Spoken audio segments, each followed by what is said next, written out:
Dzień dobry, witam wszystkich w dżungli pomidorowej. Wiecie, będę musiała chyba zamknąć szklarnię, bo tutaj za płotem u sąsiadów jest gruby remont i tam szlifują, wiercą. Obawiam się zakłóceń. Powiem wam, nie było mnie kilka dni i to jest dżungla. Ja właśnie zaraz tu wpadam z sekatorem i robię porządek, bo to tak nie może być. Pokazuję wam, jak jest, słuchajcie. Pomidory porosły jak szalone. Wyścig jednak jest o światło. No u mnie właśnie są między drzewami to słońce, więc to światło tak gorzej dociera. Ale zawsze, wiecie, coś będzie. Zeszły rok pokazał, że jednak było bardzo dużo tych pomidorów, więc ja się nie martwię. O, tutaj fajne grono się zawiązało. Właśnie dzisiaj chcę tutaj wpaść teraz sekatorem, poobcinać niektóre liście dolne, poobcinać wilki, popodwiązywać, bo widzicie, to już jest skandaliczne.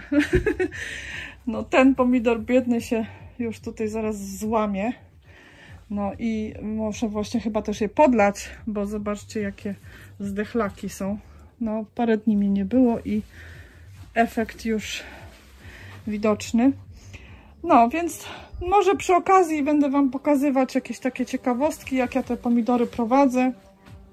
No nie patrzcie w ogóle na to. No, tam już jeden na drugim leży. Ale ładnie kwiatki kwitną. Czego chcieć więcej? No, zawiązują się, wiecie, ja tam na rekordy nie muszę iść.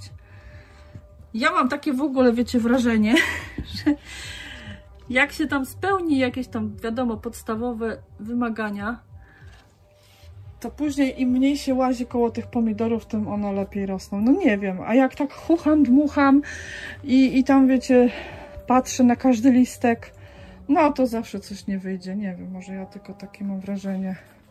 A jak takie czasami, wiecie, zaniedbam, to później się tak miło zaskakuje. No ale wiadomo, teraz jest za gęsto, za dużo tych w ogóle liści, za dużo tych wilków. Muszę właśnie to prześwietlić. Ja tak właśnie robię, że pozwoliłam niektórym tym, tutaj może, o, zobaczcie, na 2 pędy pójść pomidorom. Tu są 2 pędy, tam jest rozwidlenie, nie wiem, widać to chyba. Później je tak łączę na takie klamerki, żeby one nie rozjechały mi się, ale już później te wilki tutaj usunę i później to będzie główny chyba pęd, bo tu już widzę 2 grona kwiatowe. Drugi pęd później już ogławiam. To drzwi, przepraszam. Żeby tutaj właśnie nie było już tak za gęsto, ale sobie zostawiam z tego drugiego pędu pierwsze grono i później już ogławiam, bo to, wiecie, i tak nie ma sensu, bo jak jest tak za gęsto, to one światła nie mają. Wentylacja jest zła, chociaż u mnie, ja teraz zamknęłam drzwi, bo jest hałas na zewnątrz, ale u mnie jest non-stop na przelot otwarte. Może ja przymknę te drzwi, żeby tutaj nie hałasowało i się ugotuje. Jest gorąco. Nie wiem, czy to pomogło coś, ale no właśnie mówiłam o tych drzwiach, że tutaj jest, wiecie, non-stop na przestrzał te drzwi duże otwarte, już teraz całe otwieram. Nawet jak taka burza była ostatnia, to były otwarte, myślę sobie, no trudno, w tamtym roku przeżyły niejedną burzę, to się nic nie stało, no i faktycznie wszystko jest ok. No i one mają dzięki temu bardzo fajną wentylację i myślę, że to też sprzyja, że nie było tutaj w zeszłym roku w ogóle, wiecie, żadnych chorób. O, tu jakiś się wybił. Tutaj jakiś się wybił. No i właśnie tutaj, patrzcie, ma jedno grono, tu już drugie i ja już go muszę ogłowić, żeby już dalej mi nie rósł, bo po co mi taki kwiat, taki krzak. Co prawda to jest cream sausage. Cream sausage, tak? Dobrze to przeczytałam? No słuchajcie, ja nie będę tam, wiecie... Proszę o wyrozumiałość, ale będę się starać. No on jest taki, że można go, wiecie, na kilka pędów puścić. On tych gron ma, zresztą widać, kwiatów ma mnóstwo i później owoców. No ale to wszystko trzeba, wiecie, uporządkować. O ludzie! Jeszcze chcę się do ogórków dopchać. Pokazać wam, bo już też ich dawno nie widziałam. No ładnie, ładnie. Ja mam pierwszy raz ogórki szklarni. O, tutaj już widzicie, zawinął się ten pęd, więc ja go szybko muszę tutaj przypiąć. Chyba muszę klamerkami przypiąć, bo jak ja owijam, to one nie zawsze załapują, że mają iść do góry, się na sąsiada kładą, ale jakieś tam widziałam ostatnio ogóreczki, takie małe zawiązki. Tutaj coś jest. No zobaczymy, czy coś z tego będzie. No wiesz, to jest eksperyment. O, tu jest zawiązek ogóreczka. Muszę je podlać też dzisiaj. No. Także zobaczymy. To jest ogórek telegraf. Taki sałatkowy. To mi poleciła Tomatynka i zobaczymy, czy mi się uda. Bo ona to ma przepiękne tam, wiecie, warzywa. I ogórki, i pomidory, nie tylko. A mój to taki eksperymentalny. No, zobaczymy. Dobrze, bo ja gadam za dużo, a teraz muszę się wziąć do roboty. I chyba wam pokażę już może efekt jakiś, wiecie, końcowy, albo może w międzyczasie coś jak tam ciekawego zobaczę. Ale dzisiaj to już, ojejku, już gorąco strasznie. A tylko jeszcze chciałam wam powiedzieć, to jest taki ciekawy pomidor. Nazywa się cappuccino.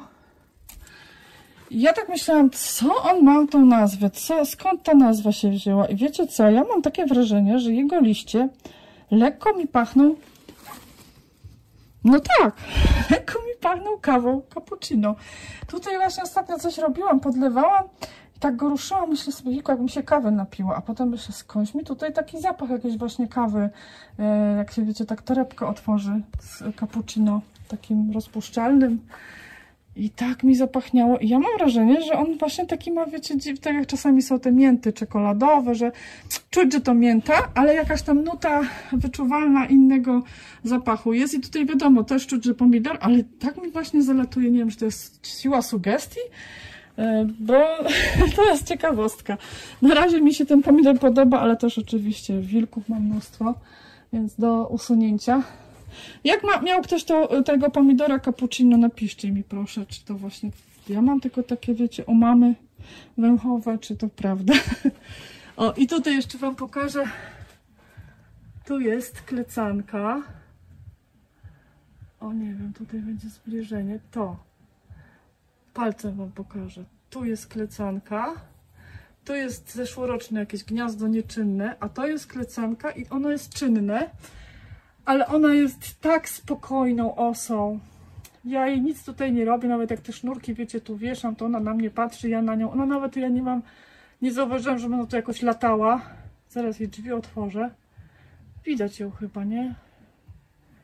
Tak sobie siedzi, takie małe gniazdko ma. I ona jest bardzo taką spokojną osą. Jak się jej tam, wiecie, no palcem nie zacznie tego ruszać, to ona w ogóle jakoś nie reaguje tu na mnie. Ja chodzę tutaj po szklarni, wiążę te pomidory, podlewam. To tak właśnie patrzymy na siebie. I one w zeszłym roku też tu miały gniazdo, a w tym roku widzę, im się spodobało. Zaraz ci drzwi otworzę, nie martw się. Bo duszno ci się chyba zrobiło. No, się czyści. No one, wiecie, tutaj też w szklarni, ja widzę, przylatują i no, łapią jakieś owady, czy tam czasami jakieś muchy, wiecie, martwe w szklarni padną, to ono to wszystko zbiera, sprząta, jakieś gąsieniczki, widzę też zielone, w ogóle osy to tak dbają o higienę ogrodu, także ja też tak, no mam do nich respekt, ale szanuję. No, że tak powiem. Dobra, kochani, biorę się za sekator, otworzę sobie teraz tu drzwi od szklarni i wkraczam tutaj w burz.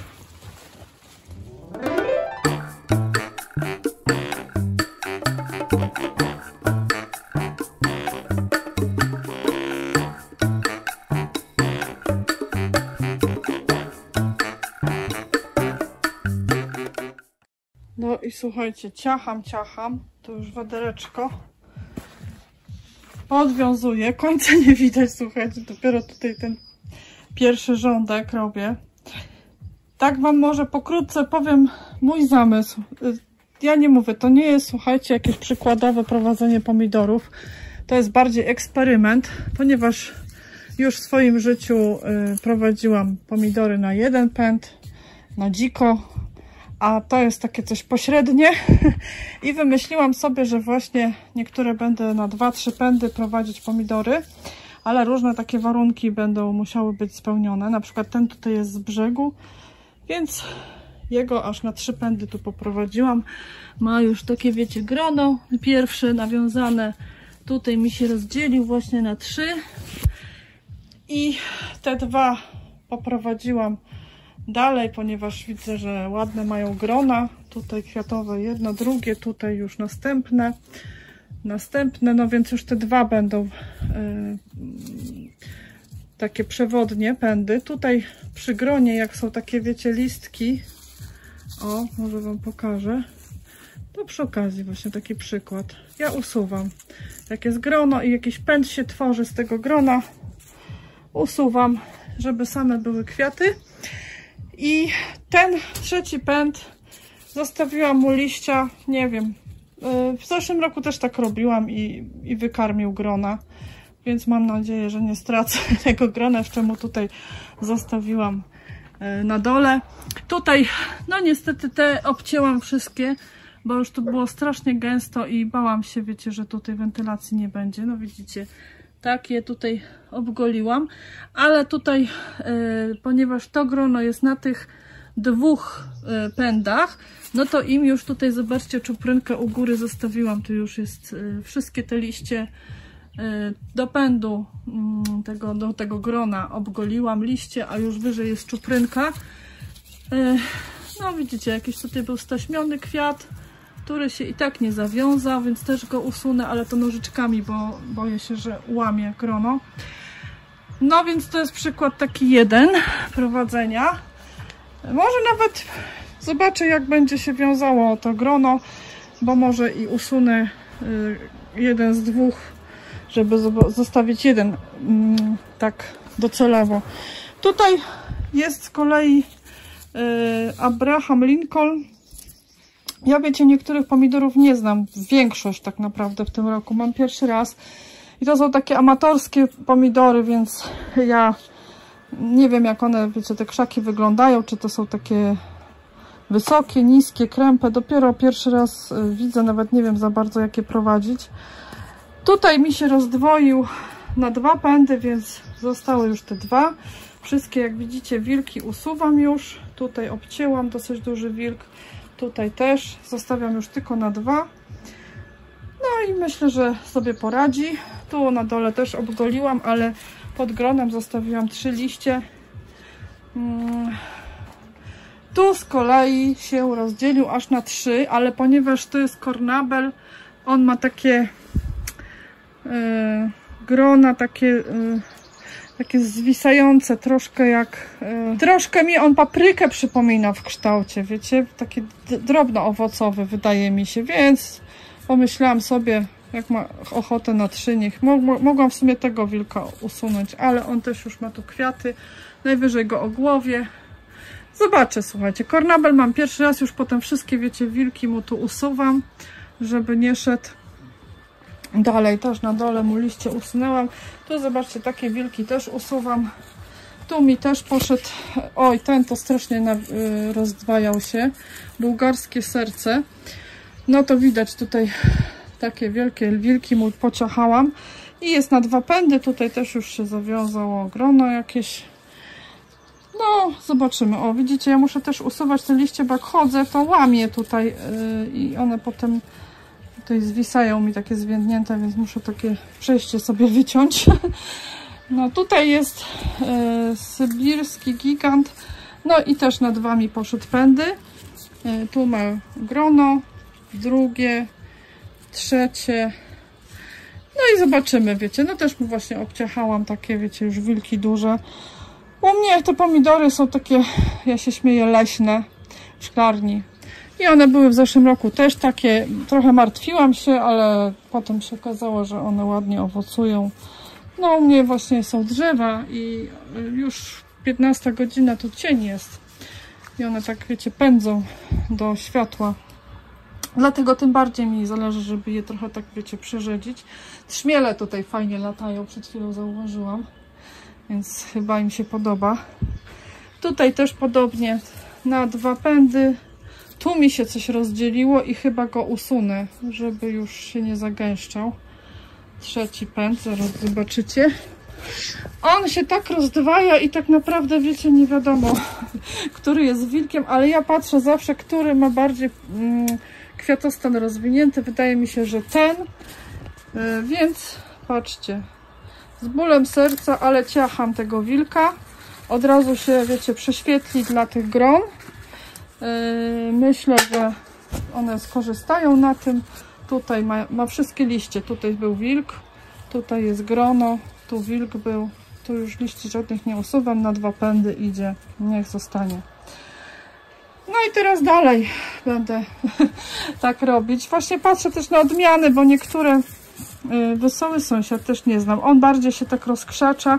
Też trzeba patrzeć na to, czy nie są samokończące, bo tam któryś zauważyłam, tak obcięłam wilki, że się okazało, że to był właśnie samokończący się i już nie miał stożku wzrostu, więc muszę czekać na wilki. Zaraz tam dojdę i zobaczę, czy wytworzył mu się jakiś nowy stożek wzrostu.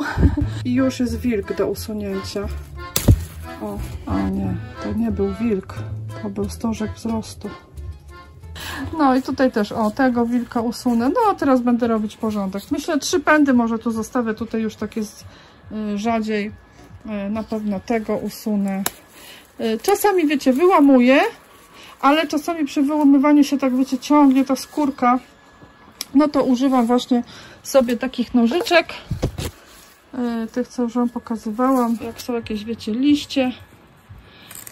Dobrze jest wyłamać, ale też jak się zostawi taki, wiecie, cypelek, to ponoć tak szybko wilki nie odrastają. No zobaczymy, czy mi tutaj pójdzie, tak? No tu akurat poszedł. Kiedy podlane są pomidory, to one też takie, wiecie, są bardziej kruche. Teraz niestety mają sucho. No to zostawię chyba go na 3 pędy. Ja nie znam tego pomidora, wiecie, no czy on... No nie wiem. Tutaj, zobaczcie, jest grono. Takie dziwne.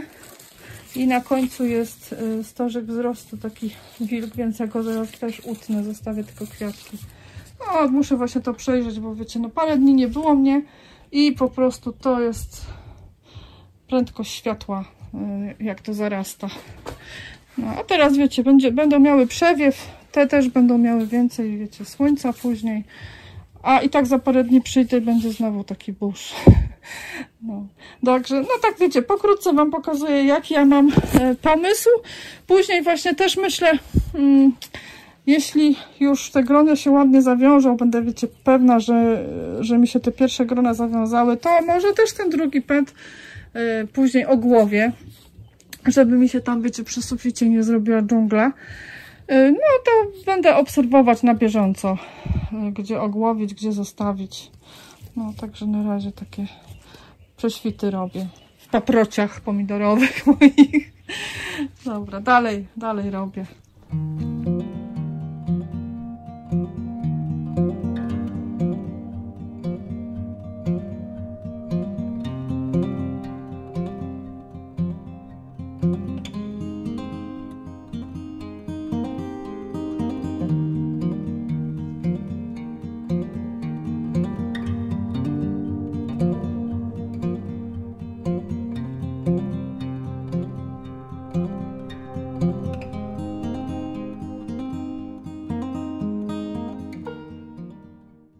Dzień dobry, witajcie po kilku dniach.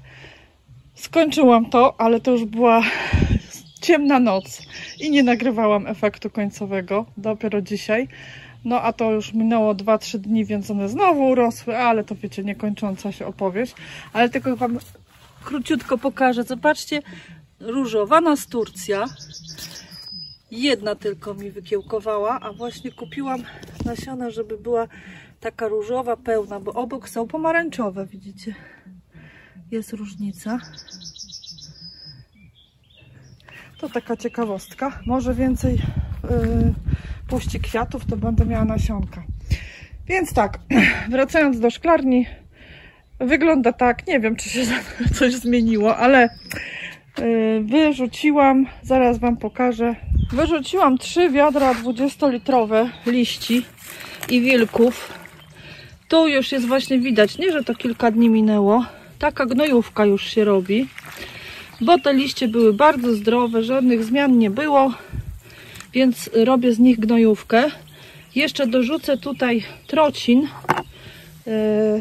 za radą Joli z kanału Modli Szkoła Naturalnie, bo ona właśnie też robiła taką gnojówkę, już zapaszek jest, i dawała trocin w celu, żeby zniwelować, wiecie, ilość azotu, bo tutaj na pewno jest dużo azotu, bo tu widać zielone liście, a pomidory teraz już nie potrzebują nawożenia azotowego, no więc dosypię tu trocin, one pochłonią ten azot.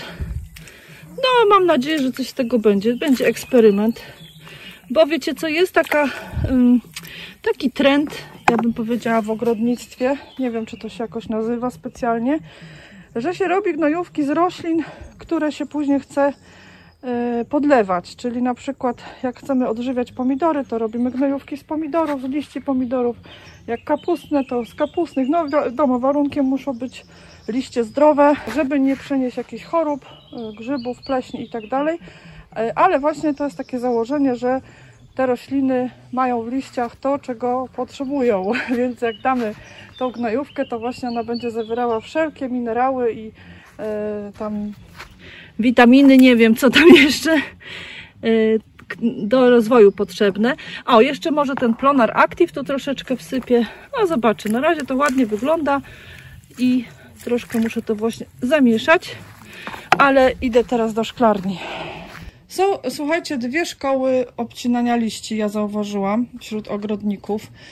Jedna szkoła mówi, żeby tam właśnie nie obcinać liści, że one wiadomo są potrzebne do fotosyntezy, że wtedy pomidory są słodsze, ładnie się owoce nawiązują i to oczywiście jest prawda.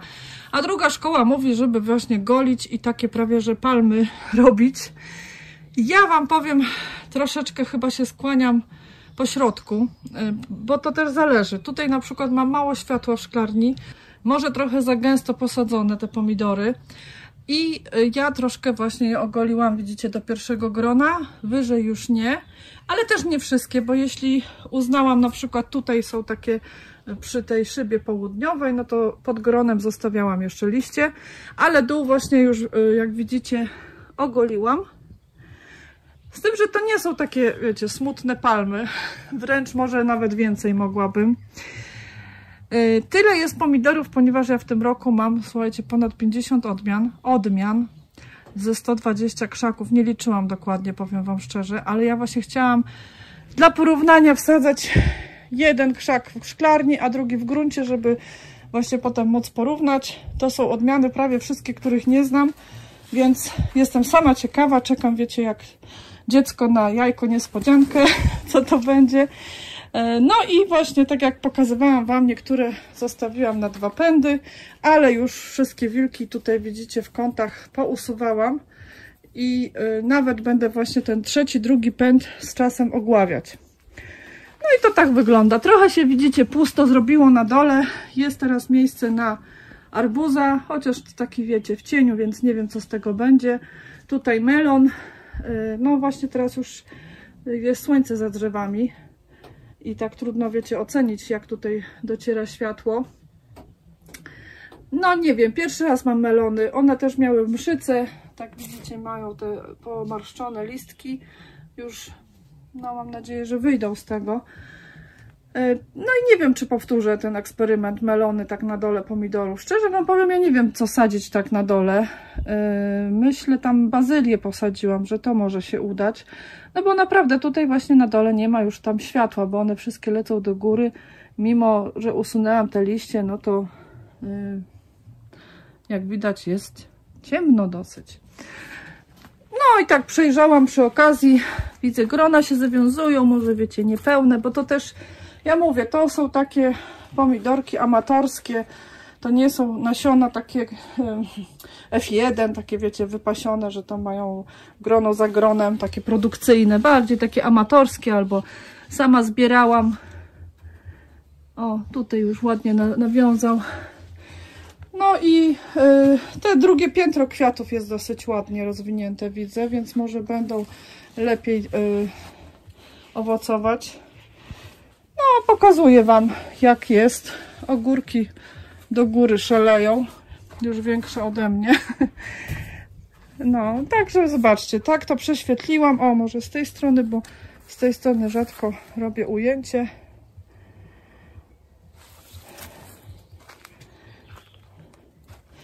No, zostawiłam właśnie na parę pędów. Niektóre, tak jak tutaj widać, ogłowiłam, z tym, że 3 liście są i grono. Ja tak robiłam, jak już mówiłam Wam, i spokojnie to grono się rozwijało dobrze. Oby tylko teraz podlewać, zasilać je. Myślę, że będzie dobrze. Tutaj też fajnie grona są zawiązane, już takie, no późno u mnie pomidory są w tym roku, o wiele później. O, tutaj zobaczcie, moment i już jest wilk do usunięcia. O, nie wiem ile to 2 dni minęły, czy... O nie, to nie był wilk, to był stożek wzrostu. Jeszcze chciałam Wam pokazać własną głupotę, żebyście zwracali uwagę, ponieważ ja właśnie nie znam tych wszystkich pomidorów, nie wiem, które są samokończące, które nie. No i teraz sobie tak idę i patrzę, o, wilk wyrósł i go usunęłam. A po przyjrzeniu się to był wilk, który miał być stożkiem wzrostu, zobaczcie, no bo tutaj jest grono kwiatowe, tutaj jest grono i koniec, nie ma stożka wzrostu, no nie wiem, to... Także przez nieuwagę, ja to właśnie myślałam, że urósł tak wilk przez te parę dni, a on, po prostu ja go zostawiłam celowo jako stożek wzrostu. No i tutaj dalej już nie ma drugiego pędu, on na jeden pęd idzie. Tutaj był wilk usunięty i ja po prostu uznałam, że to będzie pęd główny, ale oczywiście zapomniałam o tym. No więc pokazuję, jak można zrobić błąd bardzo łatwo. Także przy pomidorach samokończących się, które nie mają, tak wiecie, tego wzrostu wegetatywnego, mocnego, no to trzeba bardzo uważać, no bo te liście lepiej usunąć. Właśnie może one mnie zmyliły. Niech tu będą same kwiaty, no i szkoda. Byłby ładny stożek wzrostu. No ale tak to... Albo będę czekać na wilki, albo po prostu będą 1, 2, 3 grona. Aj, niedobrze. No i właśnie, ja mówię, każdy pomidor jest inny. Tutaj 3 pędy, nie? Można wybierać, przebierać, bo wilki rosną strasznie w tych pomidorach. A tamten był samokończący, o czym nie wiedziałam. Złoty wiek. Pierwszy raz go mam. No, także widzicie, jak niektóre pomidory ja już znam, to wiem, jak pokrój krzaka wygląda, na ile tam pędów go prowadziłam w zeszłym roku, jak to owocowanie wyglądało. Ale jak mam nowe i jeszcze takie odmiany, że wiecie, nie można tego za bardzo nawet sprawdzić w internecie, no to takie się babole robi. O, tutaj fajnie zawiązał. O, zobaczymy. Tutaj, jak mówiłam, bazylię wsadziłam. Bazylię w tym roku kupiłam, wiecie, w sklepie. Podzieliłam na sadzonki, a takie dłuższe wierzchołki obcięłam i ukorzeniłam w wodzie i też posadziłam. Także widzicie, no coś tam jest. Mam nadzieję, że widać, bo już jest ciemno. Teraz posadzę bazylię w szklarni.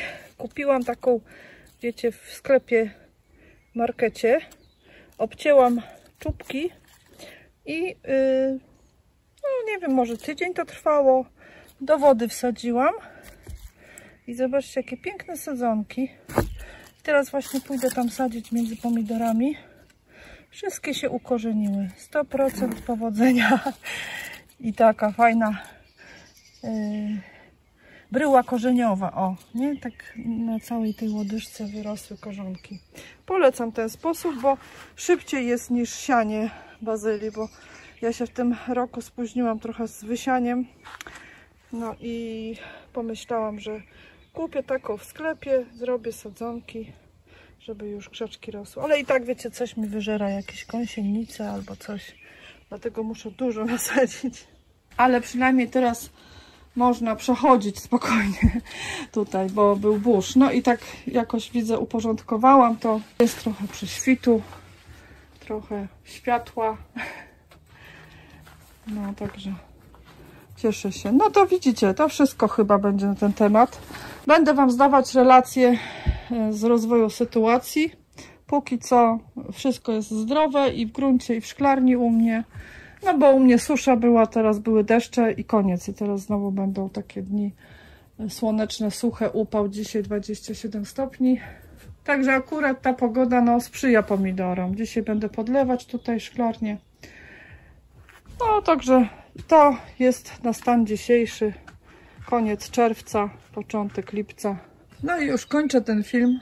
Mam nadzieję, że temat wyczerpałam. Tyle, co wiecie, mogę tutaj powiedzieć od siebie, to starałam się poruszyć wszystko w tym odcinku. I co? Będę kończyć już na dzisiaj. Zdawać będę Wam na bieżąco relacje.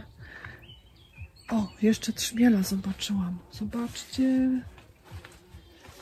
Trzmiela mam w szklarni. No, to będę miała zapylone pomidorki.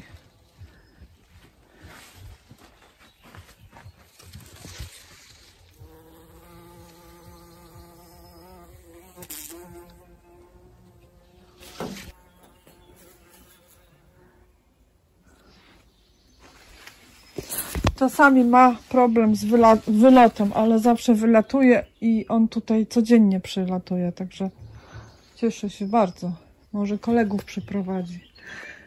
Dobrze, kończę już. Słuchajcie, do zobaczenia. Mam nadzieję, że Wasze pomidorki są zdrowe, pięknie i obficie plonują, że będą Wam przynosić radość, bo na pewno to, wiecie, nie tylko smak, ale i sam widok tego i zajmowanie się tymi pomidorami, czy w ogóle roślinami w ogrodzie, to jest mega przyjemność, to jest naprawdę antydepresant, na wszystkie troski.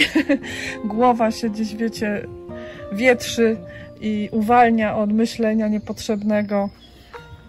Także życzę Wam obfitych plonów i do zobaczenia, do usłyszenia, kochani. Pa, pa!